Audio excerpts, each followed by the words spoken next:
Hello, my name's Fiona Moorcroft. I'm the Training and Events Officer for Say It, and my pronouns are she, her. And today we're joined by Clare Croft and also by Louise Flanagan.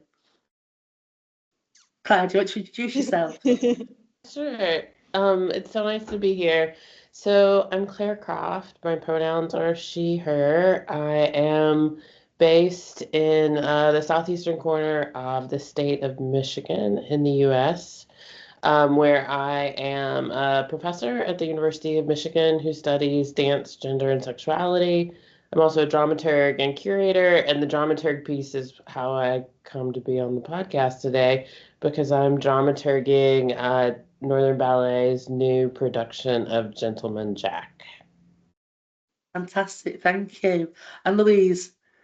Yeah, my name is Louise Flanagan. I'm a costume designer, mainly working for dance productions. I'm originally from Bolton, so Lancashire, not Yorkshire, but I currently live in Munich in Germany. So a lot of my work is in Germany, German-speaking countries, and I'm the costume designer for Gentleman Jack by Northern Ballet. Fantastic. Well, this is really exciting that Northern Ballet are doing a production based on the life of Anne Lister, who was an infamous lesbian from Halifax in the Georgian era. Can I ask, I'll ask both of you, you can answer simultaneously, how you first got involved in this project with Northern Ballet?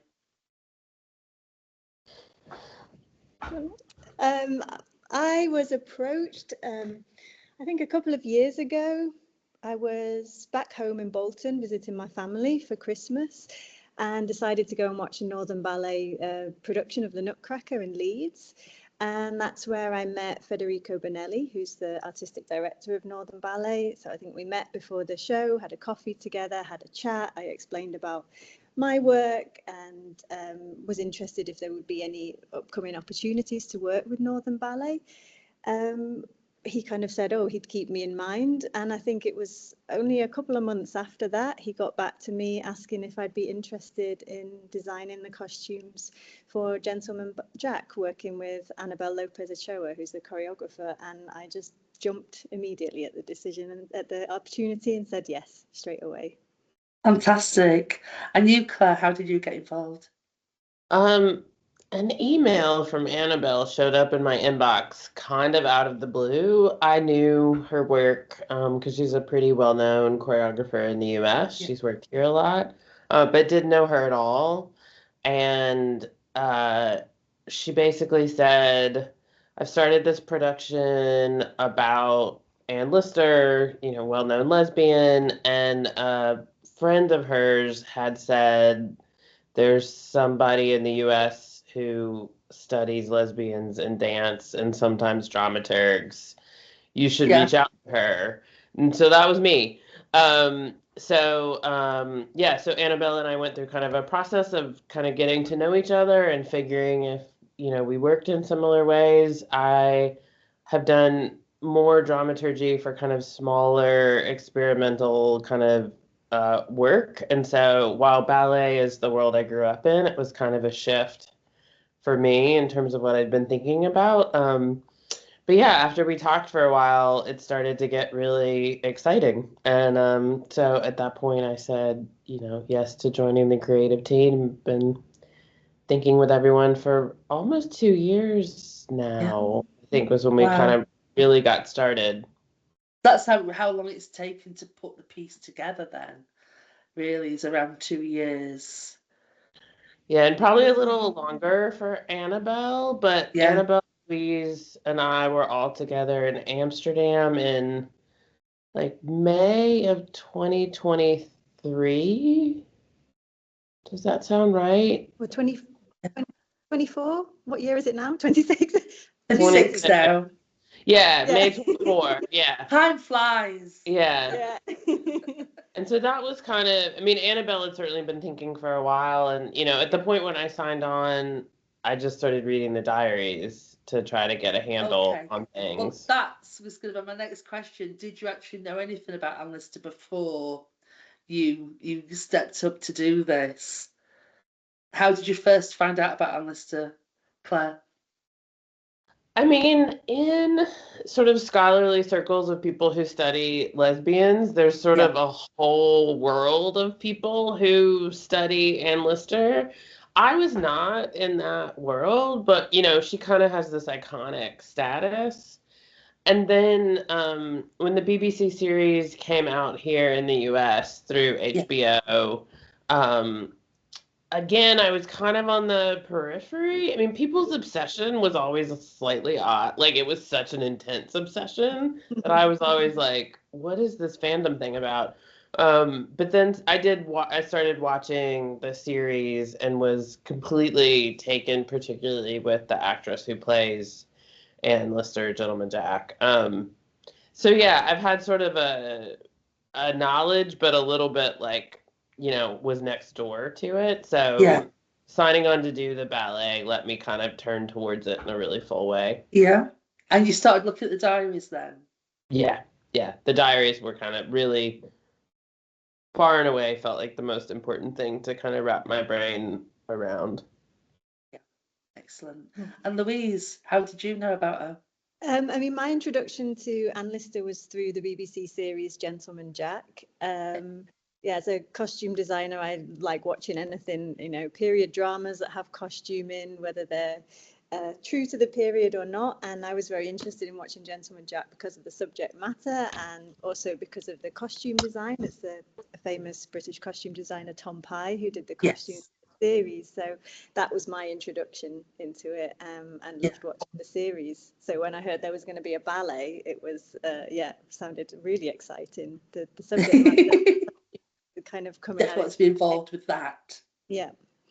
How did you start preparing for the costumes then? What was the first things in your head? Were you taken with Tom Pye's ideas, or were you looking at the diaries for what she wore, or where were you going with that? I didn't actually rewatch the series once I'd been approached to do the ballet because I didn't want to be too influenced by his costumes because I think they're Yeah, so beautiful and they are very iconic. And it's very easy then to get the characters in your head from what you've seen of somebody else's version. yeah, And it was clear because it's going to be a ballet, and the dancers' way of storytelling is using their bodies. We do need to see a bit more skin than that time period allowed people to show. in Um, general, yes. so, so it was quite clear from the beginning and from the initial conversations we all had together that we try to add some period details into it, but we were going to have to make big changes to things because of also wanting to make the story or make the images maybe more relevant to people watching today, more recognizable.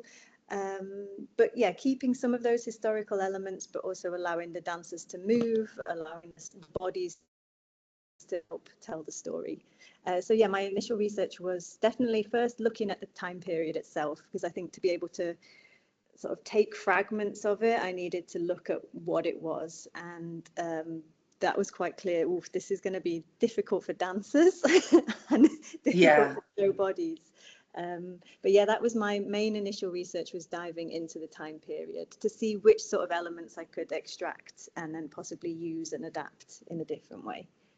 I mean, obviously, there's going to be a lot of women, I would Yeah, imagine, who are being sort of like having costumes for this piece. And yeah, Georgian women's clothing yeah, was really, really restrictive and yes. also enormous. It was So, huge and heavy and so many layers and yeah, fussy sleeves and yeah, skirts that were impossible to move the legs in. And no, yeah, so it's not ideal for ballet for no. dance. So how did you take elements of it to build for your costumes for dance? I think I looked definitely at a lot of the men's tailoring. Also in regards to Anne Lister's costumes, we didn't want to dress her like a man. We thought that she's very much someone who had or developed her own sense of style, and she wasn't trying to be a man or trying to dress like a man. It was finding her own or showing her own identity through what she was wearing. So we looked at a mix of male tailoring, the shapes Yeah, of men, For the women, it was, there was a lot of colour. They liked to wear, there was different pastel colours in this area. The women were quite fussy. So I think it was taking some of those colours and making the decision that most of the colour in this ballet is actually only for the women in the costumes. The men are quite grey, which is a reflection of the period, but also I think, it was the women. Importance.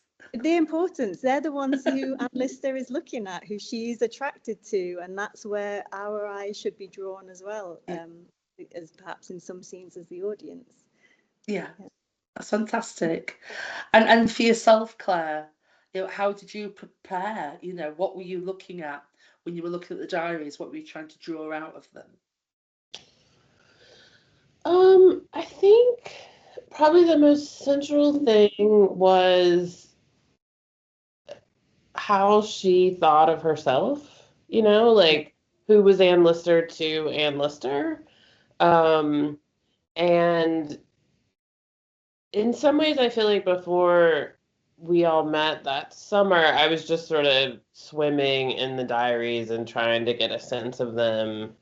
And, they're such weird documents ranging from like, I mean, obviously what gets talked about is the sexual explicitness, Yeah.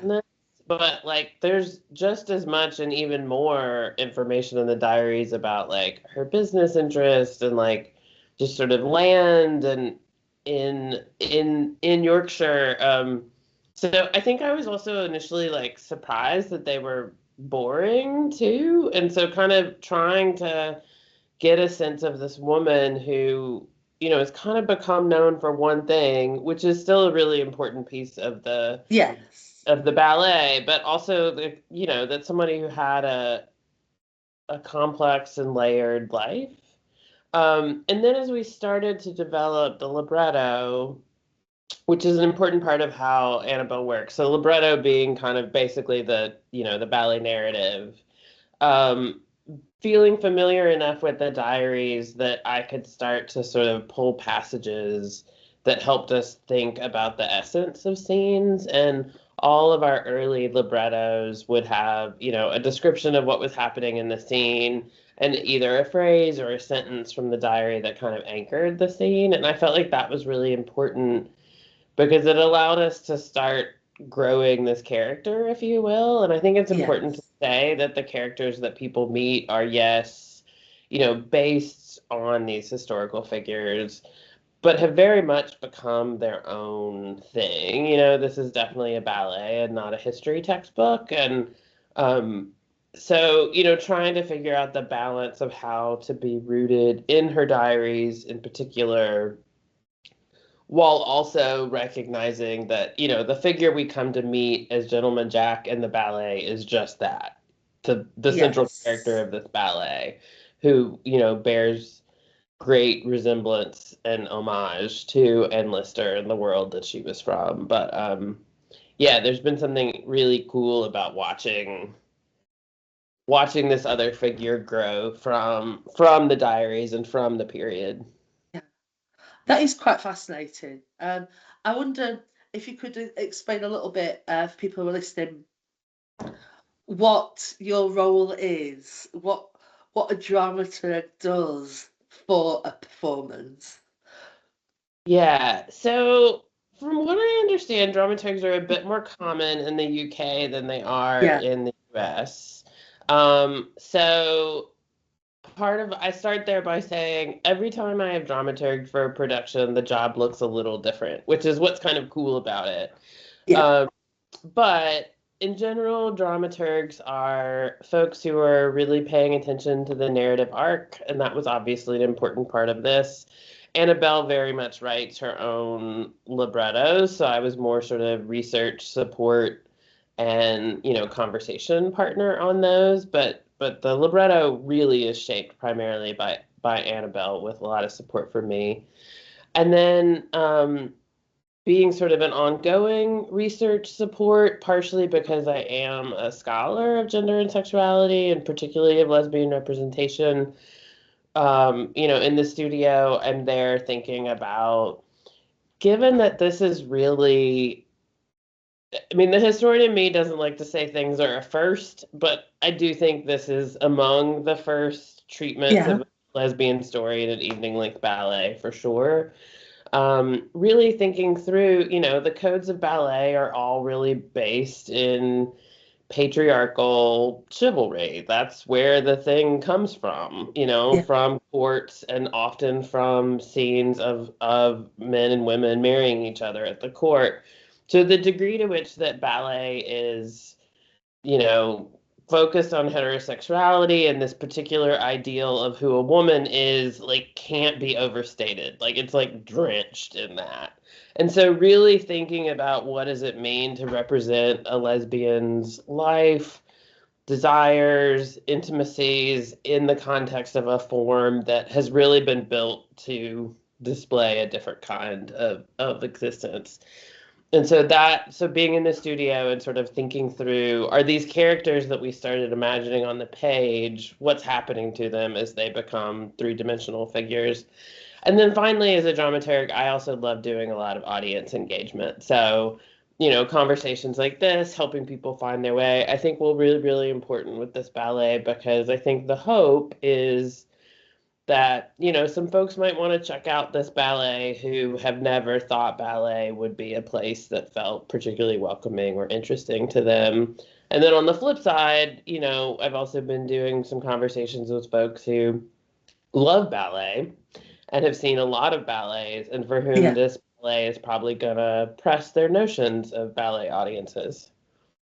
Yeah. Ah, so that's yeah, 'cause that's quite interesting that I never really thought about ballet being something that is very patriarchal, but yeah, often the stories are very boy meets girl sort of Mm, stories. So girl yeah, I meets can see rescuing. that. Yeah. And it's been on its head a little bit, with it being girl meets girl. Um, what is it about this piece that most excites you? I'd like to ask Louise that first. Oh, I think there's too many. I couldn't name just one thing. Well, what are the exciting What things? I think definitely the subject matter to tell a different story through the art of ballet, because it you know there is a place for the big classical ballets like Swan Lake and Nutcracker, like we go to an art gallery and look at old masterpieces, but there's also space for new stories, more relevant stories to be told, for different people to be shown on stage. So that feels very exciting and very special to be involved in Yeah, something like that, where hopefully different members of the audience can come and see parts of themselves perhaps represented on stage where they've never felt that before. So that's very exciting. It's very exciting for me personally to be working in the UK to do a project, my country, and especially the north of England as well. That feels very special.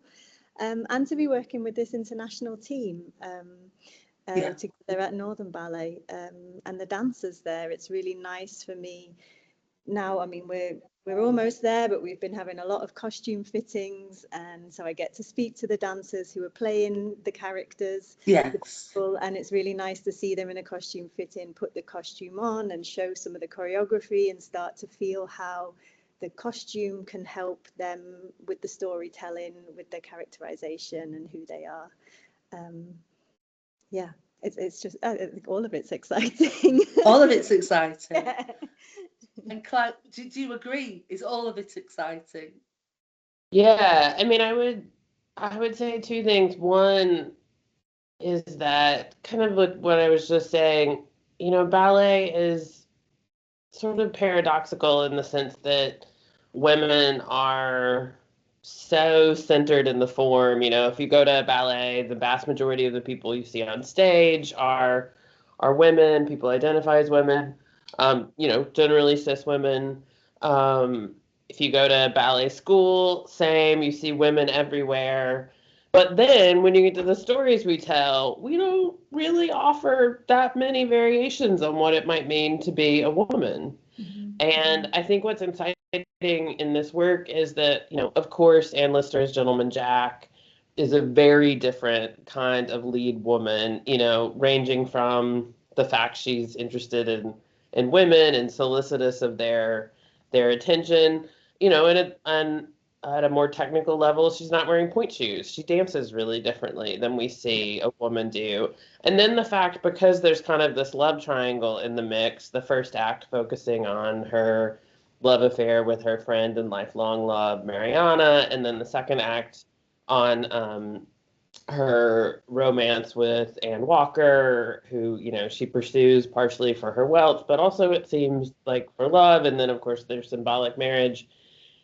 The fact this ballet offers the idea that there's a whole bunch of ways to be a woman, I think is what's really radical about it. And in some ways, the lesbian intimacies to me are almost secondary to that, though of course they also contribute to there being many ways to be a woman. And for ballet, which normally presents, a pretty narrow notion of representing women, that is, and it's not even, and it's often a pretty idealized notion of femininity as well. I doubt any woman has ever sat in a ballet audience and been like, I really feel represented on this stage, And I say this as someone who, as Louise said, I'm quite a big fan of classical ballet, so it's not as though I think there's something particularly wrong with Swan Lake or something, but to add this into the classical repertory, and then I'll just also second what Louise said about working with the dancers at Northern Ballet has been,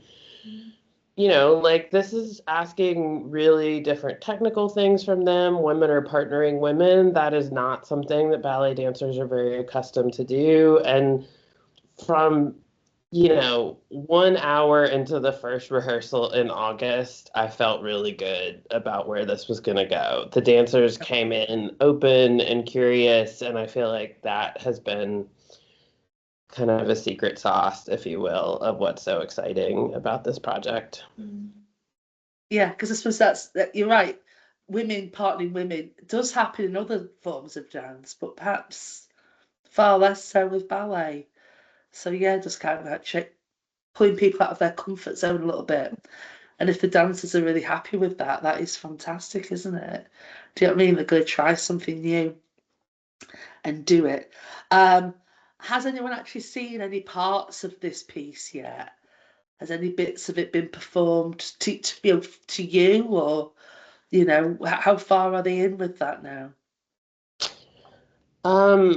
There's the whole ballet. Let's see, we're talking we're 3 weeks from the premiere or so. And Annabelle heads back into the studio today to finish the work. There's about 3 scenes that don't exist, but everything else is in existence in some shape or form. Wow. Company's shown a couple of small snippets and sort of invited rehearsal situations.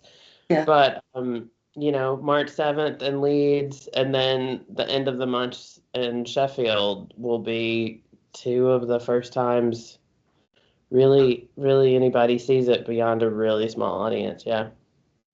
That's quite scary as well, isn't it? Something brand new. Brand new, and it's going to be sort of like on the stage in Leeds just in a few weeks. In a few weeks, yeah. No one's seen any of it really yet, and bits of it haven't even been written yet. No. I mean, that's also quite normal in ballet. It's dance. It's a creation, and there's kind of a balance between finishing it with enough time so that you have time to refine scenes and make changes, or finishing too soon, and then you run the risk that it peaks too soon and dancers start to get a bit bored. You also don't want to finish too late, that everybody starts to get stressed and worried because they don't know what they're doing. So it's a really fine balance. I had the feeling Annabelle has a good experience and feeling for that, and she works really quickly. Like when I've been in the studios watching her create, she creates with the dancers very quickly. And then once she has the form, she goes back and makes changes and adds new layers in, so that the scenes keep growing and building and evolving. Do you think that the piece that is shown in Leeds could easily be different to the piece that's shown later in Nottingham, for instance? Well, yes and no. In that another hallmark of how Annabelle works, in addition to the kind of layering that Louise just described, is you know, she really choreographs it down to like the nano level or something, you know, really thinking about all of the details of gesture, how people, you know, reach out to one another, how people shake hands, as Yeah. well as, you know, choreographing to a T the bigger kind of dance numbers. So the container is tight in a certain way, and that like everything is very chosen. But partially because Northern Ballet tours so much, there Yeah. are four casts for each role. And Okay. the cast members all take on these characters, in some cases quite differently, which I think is Yeah. really exciting. It's been really fun for me, particularly to watch the four women who are dancing the role of Gentleman Jack. And they Yeah. all bring something a little bit different to it. I mean, some of it is, you know, they have different physical statures, different heights, and, you know, different sort of virtuosic abilities. They're at different stages in their career. Yeah. Um, but yes, this sort of character, particularly of Gentleman Jack, will be a little different every night. And the dancers are doing, I think, a really interesting job interpreting the role in ways that make sense for them, but also honor the detailed approach that Annabelle has to choreography. That is because I'd not realised that you'd have so many casts for a touring production. I know in other musicals that I'm sort of like familiar with, like things like Rocky Horror, there's like two casts that tour at the moment, but I didn't realise there was so many that would be touring for the ballet.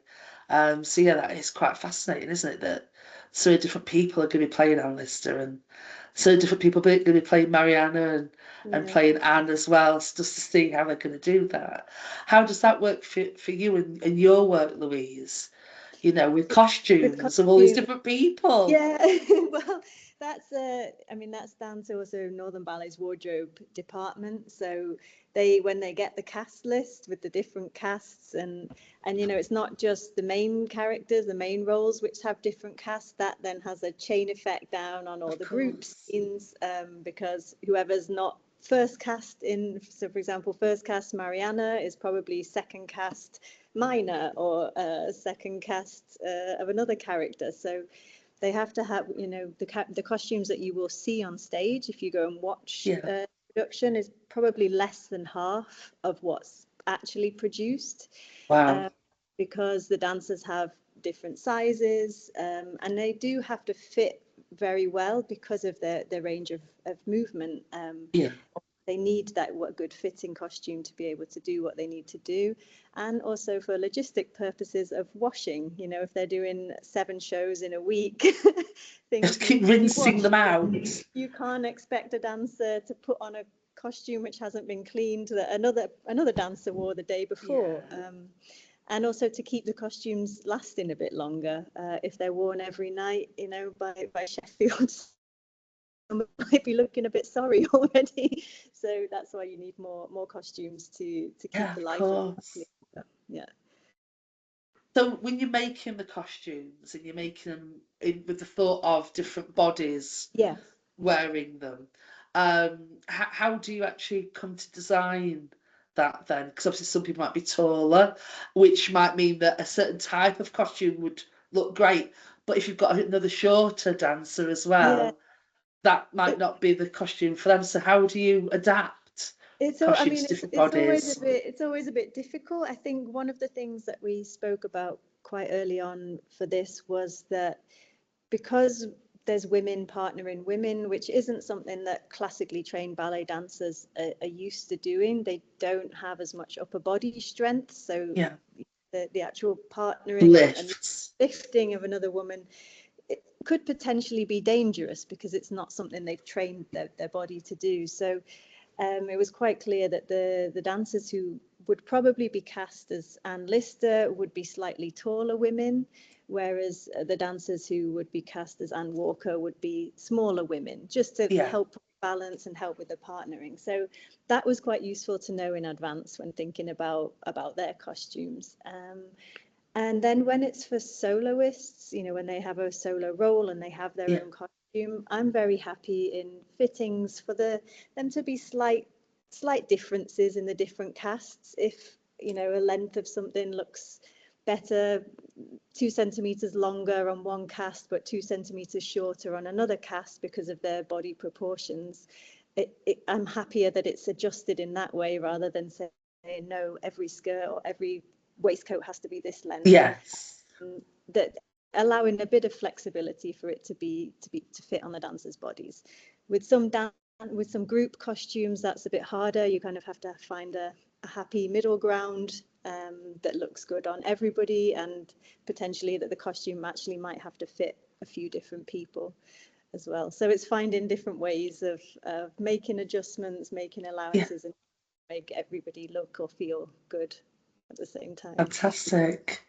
Oh, and so far, have they been enjoying wearing your costumes? Do you know? Well, now they've only been wearing them in the costume fittings, so they've come in, and, you know, they walk along the corridor, which is growing and growing with rails of costumes, which are in various states of finished, not finished, fitted, not fitted, and they seem to be enjoying themselves in the fitting. Yeah, because sometimes costumes can be quite uncomfortable. When I was a lot younger, I was an actor, and it's amazing if you're wearing, like, you know, it was period costumes occasionally. Some of them can be really uncomfortable, so I'm sure that some dance costumes must also be equally uncomfortable. They can. Sometimes, I mean, I myself was a ballet dancer in a previous lifetime.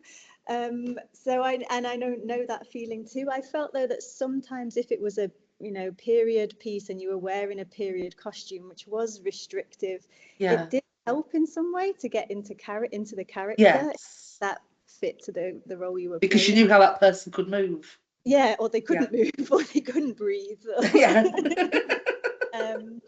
But there is, we try to make things as comfortable as possible. So it's trying to use fabrics that perhaps have some stretch in. The people who are cutting the patterns to make the costumes know various different tricks and have amazing skills for giving extra movement into a pair of trousers, or adding extra fabric under sleeves so that the arms can move in all directions. So there's different tricks to make them look like they should, but give some comfort to the dancers as well. Fantastic. So the whole crew who are putting this piece together, who are creating this, including the dancers, how many people are involved for this one? Mm-hmm. And have you met these people as well? Are you working with them, or? Yeah. So the creative team is Annabelle is choreographer. I'm looking at notes in front of me. Peter Salem from London, who's created the music, a longtime collaborator of Annabelle's. Christopher Ashe, also in addition to me, the other American in the mix, is doing the set design and light design.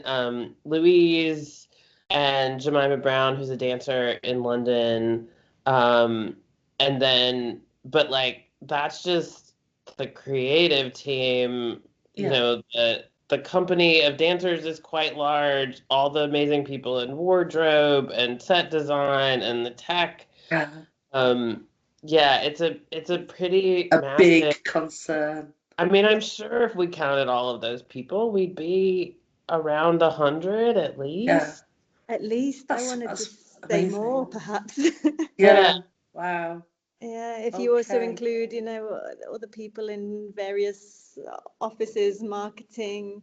Of course. Production. The peripheries. In the costume department alone, I think there's maybe a core of 6 full-time staff, and then a lot of freelancers or part-time staff who come in when they have a big project or work is given away to other companies who produce part of it, printing fabrics. So, if you go, a huge amount of keep going out and out and out. Wow. So you said it's quite international, the crew that's working on this.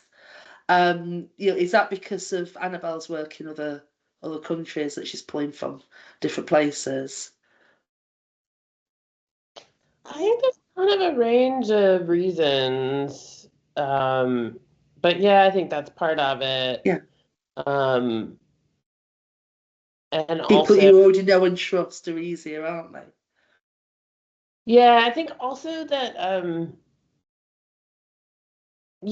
I think the newness of the subject matter. Yeah, Also, it felt like my sense that both Federico at the ballet and Annabelle as choreographer wanted to really make sure that she had a team that could, I think, both think about this as a local story specific to Yorkshire yeah, and the importance of like queer representation in the ballet. yes, Um, and then I think too, just to, thinking about who might listen to this podcast, I think in a lot of queer artwork, we're pretty used to a pretty DIY situation.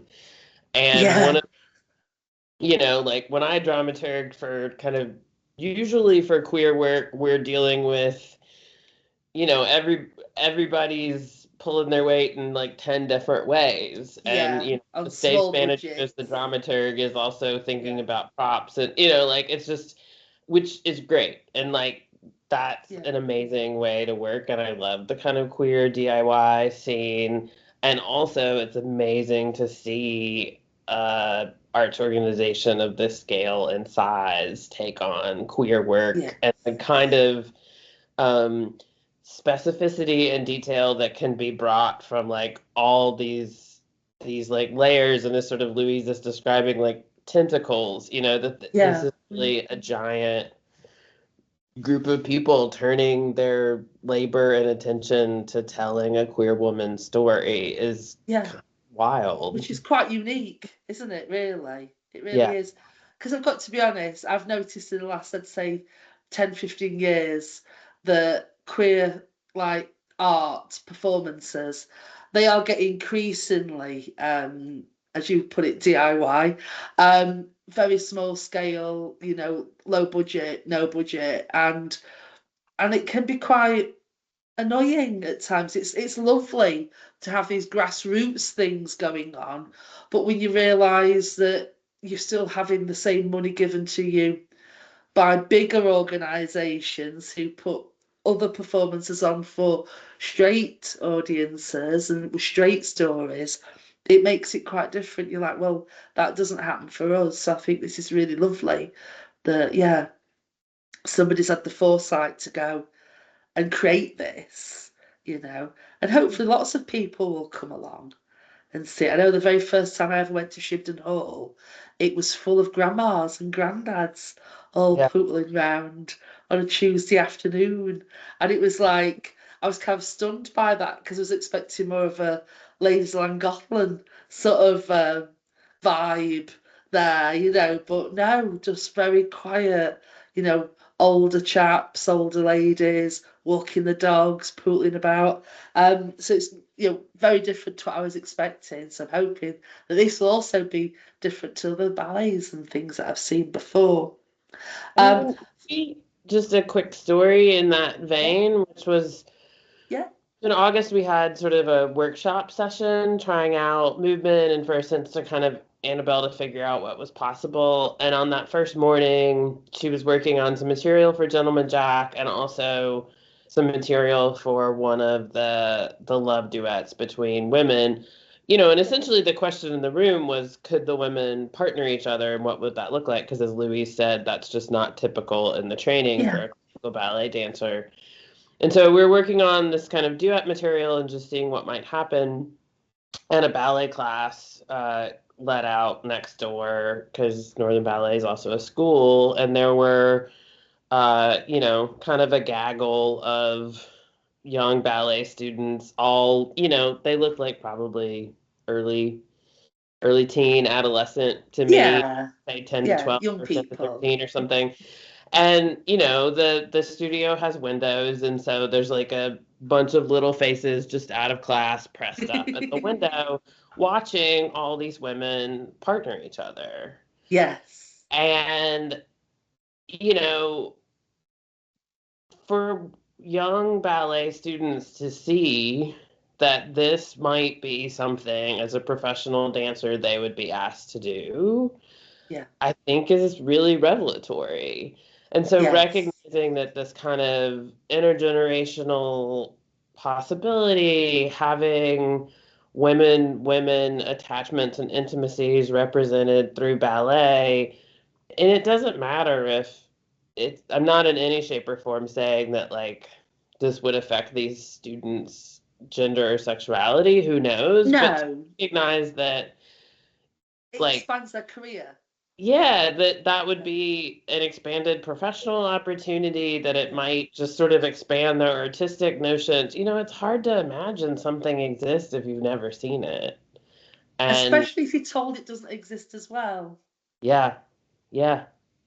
Yeah, Yeah. I mean, I should also say I come to this project as a lesbian, and like I study lesbians, but I also am one and grew up in ballet, and you know, I could never have imagined like all you wind up, like the girls kind of we get attached to the gay boys, and that's where queer representation tends to live in ballet. Yeah. Both in the stories that, as ballet has opened up a little bit more to queerness, we have seen in the last 10 to 15 years a little more possibility for how men get represented on stage. But Yes. for the girls to get to see this in women's roles is very unique. And I just Yeah. loved all those faces at the window that day. I was kind of like, all right, we're doing the right This thing is if it, this yeah. happens. Oh Yeah. no, definitely. I think that's the thing, isn't it? Is that you're right. It's not just not seeing it so you don't realize you can do it. It's also sometimes actively being told you won't be doing this. Yeah. Mm. And then seeing that there's companies out there who are pressing ahead with that and really running with it, which I think is fantastic. Can I ask you another question, Claire? You said you study lesbians. Um, yeah, I mean, a lot of lesbians among us might also say that we study lesbians, but what do you mean by that? Well, I mean, for me, it is. I am a scholar that thinks about lesbian representation. I just finished two books about Jill Johnston, I think Jill Johnston, who's no longer with us, would want me to say that she was born in the UK and very much an Anglophile, but moved to the US at the age of 2 and was a well-known dance writer who became a really important lesbian feminist activist. And I've been thinking about how her life in dance shaped her activism in the 1970s. So I also I have a project called Queer Dance that was partially born of being in performance settings where everyone was talking about queerness in theater and queerness in performance art. And I felt like dance was kind of a different beast and not getting enough attention. So so I've really dedicated my scholarly Yeah, life to these questions. But I think, to take a slightly different route to your question, part of what's interesting to me about thinking about lesbians in dance is the degree to which that when one is trying to figure out if someone's a lesbian or not, one of the things I think we do is pay attention to the small physical details. And what does it mean to kind of look and move like a lesbian? And while on one hand that could lead to a lot of kind of ridiculous stereotypes, and I'm not saying I'm interested in that, but like kind of the way that women have to pay attention to other women's bodies to sort of figure out something about identity. And I mean that from, small things about fingernails to, the way someone presents or carries themselves, and how much, bodies and physical representation can be a really interesting part of lesbian representation, even as I want to be attentive to not reproducing a problem of saying, like, there's only one way a yeah, lesbian might look. yeah, And that's what's kind of cool about having 3 women in this ballet sort of step into that representational yeah. possibility, because Mariana and Anne Walker offer different views on what it might mean to be a woman who loves women. Yeah, yeah, because obviously, there isn't, there are many stereotypes, but there isn't a single way to be a queer woman, is there? Do you know what I mean? It's like, but I do think Absolutely. you're right. There is yeah, generally speaking, you can spot one another.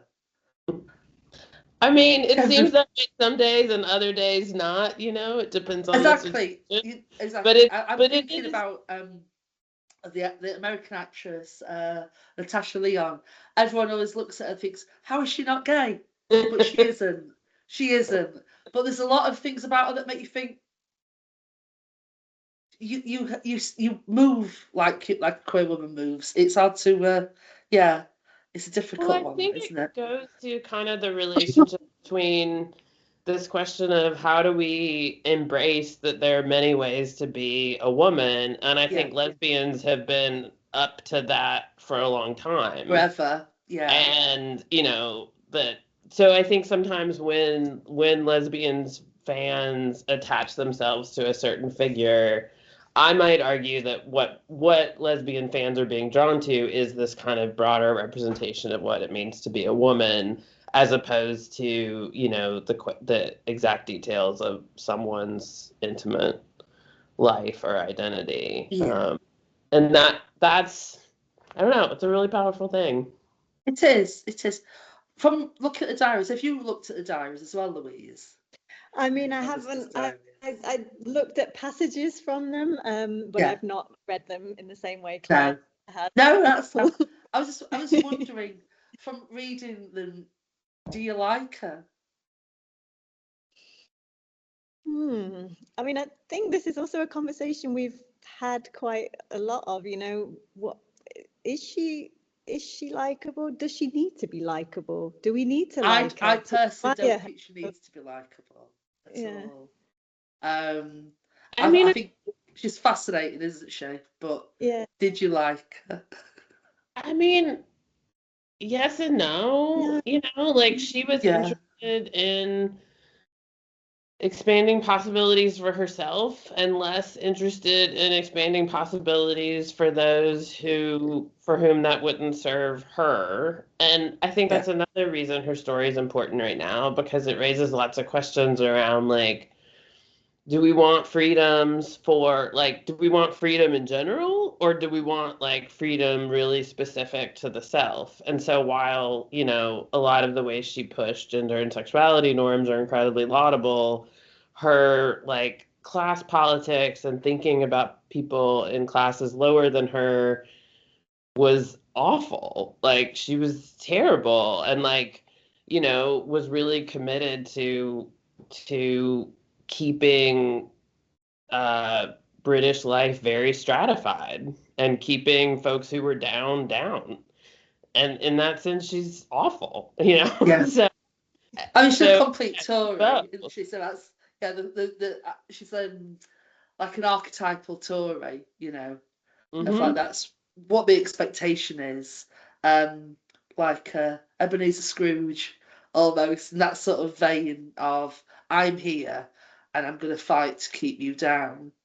Yeah, But equally expansive in her own ways of thinking about herself, which yeah, I think it's interesting when you get to read someone's diary that you get to see what they think of themselves. yeah, for sure. Mhm. And it's something you don't have by meeting someone in real life.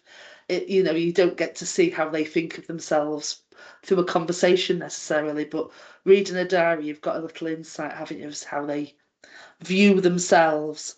Just finally, before we finish, just for people who are listening, particularly for our younger listeners, how did you get the careers that you've got? How did you start working in theatre, in ballet? How did you become a dramaturg? How did you become a costume designer? So, Louise, just a little bit of how you Oh, got there in the uh, first place. yeah, I mean, as I just mentioned before, I was a ballet dancer, so I was extremely fortunate as a child to win a scholarship to a vocational dance school, the Hammond School in Chester. Very surprising for my family, I think, and very unusual, I think for my parents, it was very difficult for me to go away to a vocational dance school at the age of 11. Um, and so from there, I think that just gave me this incredible, a very fortunate education in normal education, but also dance education, and the ability to see that I could do something creative as a career. So from there, I went to the Royal Ballet School in London, and from there I got a job as a ballet dancer and moved to Estonia at the age of 19. You know, all things that I think I never would have thought possible or imagined you could do if I hadn't have won this scholarship at the age of 11 to go to a vocational dance school. So that was my career path into the theatre. It was kind of, I grew up then in the theatre and performing and training. And then after a few years as a dancer, sort of, I guess it's normal, you sort of grow up and something you've been dedicating your life to your whole adolescence, kind of starting to question, do I really want to do this? You know, it's hard work being a dancer. Yes. It's physically hard work. You usually have to get a job in another country away from where your family are. You have to relocate for the job. You're constantly training. You constantly have to look after your body, look after yourself. There's a huge amount of competition and pressure. And risk of injury. So after a few years, I decided I didn't think I loved it enough to do it anymore, which was then when I moved more into costume design. I mean, first of all, retraining to make costumes. So I thought I wanted less of an artistic or creative career, but more of a crafts career of making costumes myself. And through that, again, look, opportunities, people I know asking me, oh, I'm doing this small project, I need some costumes, can you help me make and design something? So just working with friends and people I knew and realizing, oh, I love this, I love working as a team, as a part of a creative team, until eventually getting opportunities to design bigger and bigger projects. So yeah, definitely on my side, a lot of luck involved, and being very fortunate with these early experiences I had. Yeah, formative experiences. Yeah. Thank you. And Claire, how did you get where you are? I also started out in ballet and also went to a boarding school for ballet. It was very strangely a public high school in Alabama in the South where I grew up in the US. But the whole time I'm very tall and very just have a larger body, and that was always sort of clear that ballet was not ready for me. And I was going to say, because often ballerinas tend to be quite short, don't they? Or they certainly appear to be short when you're looking at them on the partially, stage. well, it kind of varies, but the partnering piece is a big part of that. But I was also always really drawn to writing, and kind of early on got interested in writing about dance, which I think is a really very particular form of writing, to be trying to capture something that is kind of defying words, intentionally so even. But so dance and writing were kind of part of my twin paths for a long time. I was a dance critic for the Washington Post and other newspapers in the US, and then decided to go to grad school so that I could really study dance in a broader way. And that was when I first encountered dramaturgy. It was a little more known in theater than in dance, and so started working as a dramaturg at the same time I was training to be a dance scholar. And so the kind of dancing and writing and researching dance history has kind of, I'm excited that it kind of comes together in dramaturgy and to get to be back in the studio in that way. Fantastic. Well, thank you so much for joining me this afternoon or this morning, Claire. And yeah, I'm really looking forward to going to see the piece. When does it start? Let's just say when it's actually on. It starts in March, doesn't it, in Leeds? Yeah, I've got the dates right in front of me. So Leeds opens on March 7th and runs to the 14th, and Knowing You're in Sheffield opens there the 31st of March and runs through April 4th. But it also appears in Nottingham, London, Norwich, Salford, and Bradford all between now and next September. So lots of opportunities to see it. To go and see it. Well, yes, well, I'm definitely going to see it. I'm going to see it at the Lyceum in Sheffield when it's here. And I'm actually also going to go and see it in Nottingham because I'm from Nottingham. So I'm going to go and see it in Nottingham as well. Might as well, I know while I'm there. But yeah, well, thank you so much for joining us and for letting us know about your work and how fascinating it is. And yeah, watching lesbians. Incredible, incredible stuff. Well, thank you so much.